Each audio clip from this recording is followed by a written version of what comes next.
வணக்கம் மக்களே. இன்றைக்கி காலையில் இட்லி.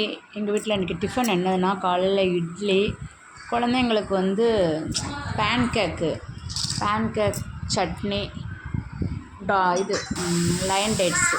பேன்கேக்னால் எப்படின்னா, அந்த கோதுமை மாவும் அந்த ஒரு வாழைப்பழம் எடுத்துக்கிட்டதா, கோதுமை மாவு, வாழைப்பழம், முட்டை எல்லாம் எடுத்து கலக்கி கொஞ்சம் நாட்டு சர்க்கரையும் போட்டு அந்த பேன்கேக் மாதிரி போட்டுருதாங்க. தோசைக்கு நல்லா நல்லா அடித்து கரைச்சி ஒரு 10 நிமிஷம் ஊற வச்சுக்கிடுதா. ஊற வச்சோடனே அதை கொஞ்சம் கொஞ்சமாக தோசைக்கல்லில் போட்டு அதை மாற்றி போட்டு அதுக்கு டேட்ஸ் போட்டு கொடுத்துருதா.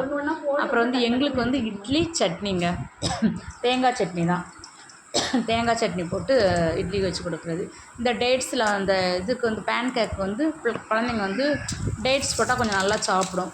அதனால் டேட்ஸ் போட்டாச்சு. அப்புறம் வெஜிடபிள் பிரியாணி தாங்க, வெஜிடபிள் ரைஸ் என்னென்னா, காய்கறிகள் கேரட்டு, பீன்ஸு, உருளைக்கிழங்கு, தக்காளி, ஆனியன், இஞ்சி, பூண்டு, பட்டை, பெருஞ்சீரகம், கசகசா, கொஞ்சம் ஏலக்காய், ஒரு 2 கிராம்பு, அந்த பிரியாணி இலைன்னு சொல்லுவாங்கள்ல, பிரியாணி இலை எல்லாம் எடுத்து போட்டு எல்லாமே ஒன்று போல் காய்கறியெல்லாம் கட் பண்ணி வச்சுக்கிட்டோங்க. கட் பண்ணி வச்சுக்கிட்டு கொஞ்சம் ரைஸ் பிரியாணி ரைஸ் ஊற வச்சுருப்பேன். ஊற வச்சோன்னே 2 மிளகாவும் கட் பண்ணி வச்சுக்கணும்.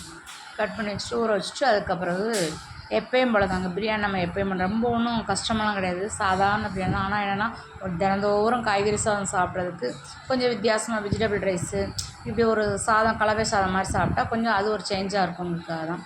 மீல் மேக்கர் கொஞ்சம் நான் ஊற வச்சுக்கிட்டேன். எங்கள் பிள்ளைங்க மீல் மேக்கரும் கொஞ்சம் நல்லா சாப்பிடுங்கிறதுக்காக எண்ணெய் விட்டு பிரியாணிக்கு காய்கறி எல்லாத்தையும் நல்லா கட் பண்ணி வச்சு ஃபுல்லாக நல்லா இந்த பட்டை, பெருஞ்சீரகம்லாம் போட்டிருக்கோமோ அதெல்லாம் போட்டு நல்லா வதக்கி அந்த காய்கறியும் எல்லா காய்கறியும் ஒன்றா போட்டு நல்லா வதக்கணும்.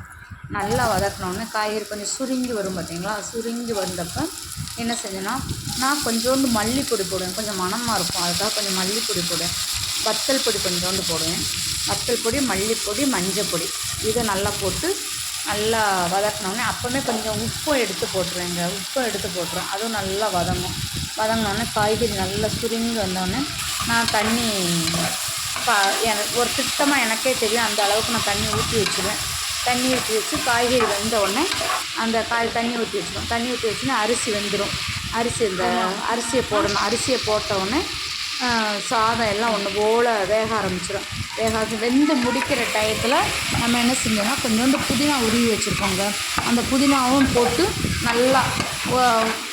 நல்லா ஒன்று போல் வெந்து இறங்கின உடனே அந்த புதினாவும் போட்டு இறக்கி வச்சிடணுங்க. சூப்பராக இருக்கும் அந்த புதினா டேஸ்ட்டு.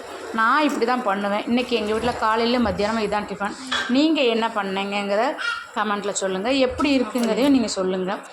ஏன்னா இப்போ தான் வீடியோ போட ஆரம்பிச்சிருக்கேன். அதனால் ஏதாவது ஒன்று சில தவறு இருக்கும், அதை பார்த்து இனிமேல் நான் கரெக்ட் பண்ணிக்கிடுவேன். அதுக்கப்புறம் வெஜிடபிள் ரைஸ்க்கு தயிர் சம்பல் வச்சுருக்கேங்க. இதுதான் எங்கள் வீட்டில் இன்றைக்கி உள்ள டிஃபன் ரைட். எப்படி இருக்குது? நன்றி, வணக்கம்.